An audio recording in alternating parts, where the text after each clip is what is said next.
Assalamualaikum warahmatullahi wabarakatuh.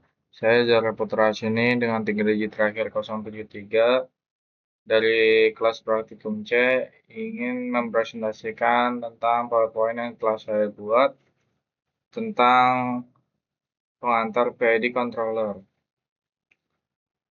Dalam dunia otomasi, presisi dan stabilitas adalah hal yang terpenting. PID atau Proportional Integral Derivative Controller menjadi landasan kontrol industri modern, memungkinkan sistem untuk mempertahankan output yang diinginkan dengan akurasi yang luar biasa. Presentasi ini akan membahas konsep dasar sistem kontrol, mekanisme umpan balik, dan operasi PID controller yang canggih namun elegan. Yang pertama yaitu memahami sistem kontrol dan umpan balik.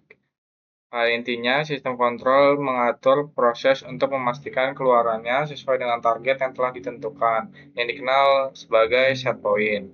Umpan balik adalah loop informasi penting yang menyediakan data keluaran transfer kembali ke sistem untuk koreksi yang diperlukan. Pertama itu ada sistem kontrol.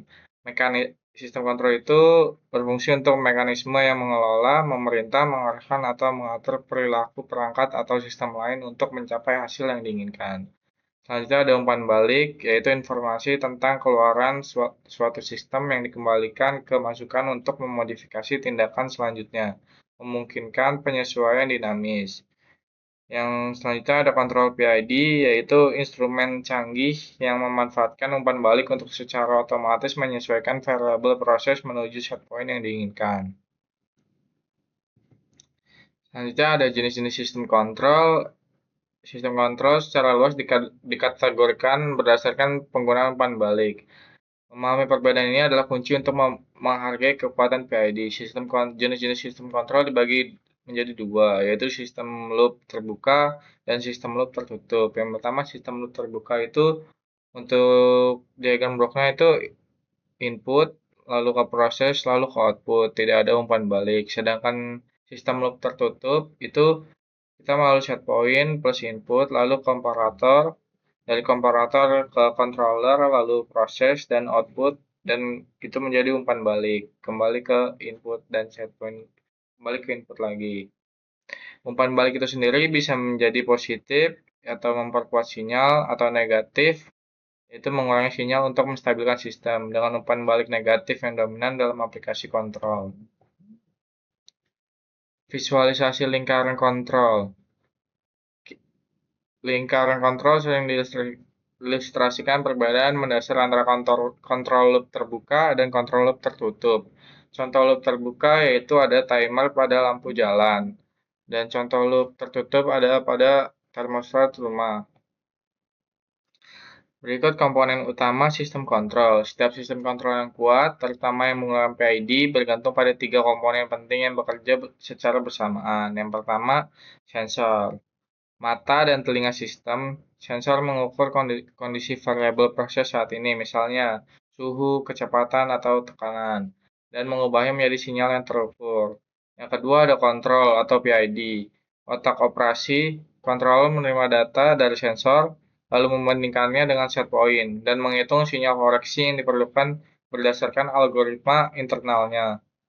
Yang ketiga ada akuator atau otot sistem. Akuator adalah perangkat atau misalnya motor, katup, atau pemanas yang menerima sinyal koreksi dari controller dan secara fisik memanipulasi proses untuk mendekatkannya ke set point. Selanjutnya ada prinsip dasar kontrol PID. Kekuatan kontrol PID terletak pada kemampuannya untuk menggabungkan 3 tindakan korektif yang berbeda, masing-masing menangani aspek kesalahan sistem yang berbeda. Yang pertama ada proporsional. Komponen ini menghasilkan output kontrol yang sebanding dengan kesalahan saat ini, atau perbedaan antara set point dan variabel terukur. Kesalahan yang lebih besar menghasilkan tindakan korektif yang lebih besar. Ini bertindak segera untuk mengurangi kesalahan. Yang kedua ada integral. Istilah integral memperhitungkan kesalahan masa lalu dengan menjumlahkannya dari waktu ke waktu. Ini membantu menghilangkan kesalahan kondisi mapan atau offset yang mungkin ditinggalkan oleh istilah proporsional, memastikan sistem pada akhirnya mencapai set point yang tepat. Yang ketiga ada derivatif atau istilah derivatif mengantisipasi kesalahan di masa depan dengan melihat laju perubahan kesalahan saat ini. Ini meredam osilasi dan meningkatkan kecepatan respons sistem, bereaksi terhadap kondisi yang berubah dengan cepat. Output akhir dari kontrol PID adalah jumlah dari ketiga komponen ini, yang terus-menerus disesuaikan untuk mengoptimalkan respons sistem dan mengoptimalkan respons sistem serta menjaga kestabilan. PID dalam contoh PID, kontrol jelajah otomatis. Salah satu kontrol PID yang paling mudah dipahami adalah pada sistem kontrol jelajah kendaraan modern, khususnya kontrol jelajah adaptif atau ACC, sensor kecepatan. Sensor terus-menerus Fungsi sensor kecepatan adalah sensor terus-menerus memantau kecepatan mobil saat ini dan mengirimkan data ini ke unit kontrol. Lalu pengontrol PID membandingkan kecepatan aktual dengan kecepatan yang ditetapkan pengemudi atau set point itu sendiri. Ini menghitung setiap penyimpangan. Lalu ada yang bekerja itu aktuator throttle. Berdasarkan kesalahan yang dihitung, PID mengirimkan sinyal ke throttle mesin menyesuaikan daya untuk menjaga kecepatan yang diinginkan. Menyesuaikan dengan medan, baik di tanjakan maupun turunan, PID terus-menerus menyesuaikan throttle untuk mengkompensasi memastikan kecepatan yang stabil. Lingkaran umpan balik berkelanjutan ini memungkinkan kendaraan untuk mempertahankan kecepatan dengan mulus, bahkan saat menghadapi tanjakan atau kondisi jalan yang bervariasi, memberikan pengalaman berkendara yang nyaman dan efisien. Lalu ada kelebihan dan keterbatasan dan kekurangan kontrol PID. Kelebihannya sendiri yaitu kesederhanaan, mudah dipahami dan diimplementasikan dalam berbagai aplikasi. Lalu ada kelebihan selanjutnya yaitu keserbagunaan, sangat efektif untuk banyak sistem linear, stabil dan terdefinisi dengan baik. Lalu kelebihan selanjutnya ada pengurangan kesalahan, efektif meminimalkan kesalahan kondisi mapan atau steady state dan meredam osilasi yang tidak diinginkan. Lalu selanjutnya ada ketahanan, dapat menangani gangguan kecil tanpa degradasi kinerja yang signifikan. Selain ada kelebihan, ada juga kekurangan pada sistem pengontrol PID. Yang pertama itu sistem nonlinear, kurang optimal untuk sistem dengan perilaku nonlinear yang signifikan atau variabel yang sangat dinamis. Yang kedua ada tantangan penyetelan, yaitu membutuhkan penyetelan parameter yang cermat untuk kinerja yang optimal dan stabil. Penyetelan yang tidak tepat dapat menyebabkan ketidakstabilan. Yang ketiga ada sensitivitas terhadap kebisingan. Istilah derivatif dapat sensitif terhadap kebisingan dalam sinyal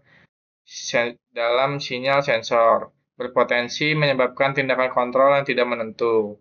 Yang keempat ada adaptabilitas terbatas, mungkin kesulitan dengan sistem yang karakteristiknya berubah seiring waktu tanpa penyetelan ulang. Selanjutnya ada tujuan utama kontrol PID adalah ketika PID diimplementasikan dengan benar, pengontrol PID bertujuan untuk mencapai beberapa tujuan penting dalam sistem otomatis. Yang pertama yaitu kepatuhan pada set point. Tujuan utama set point adalah untuk menggerakkan dan mempertahankan variabel proses sedekat mungkin dengan set point. Set point yang diinginkan dengan cepat dan stabil.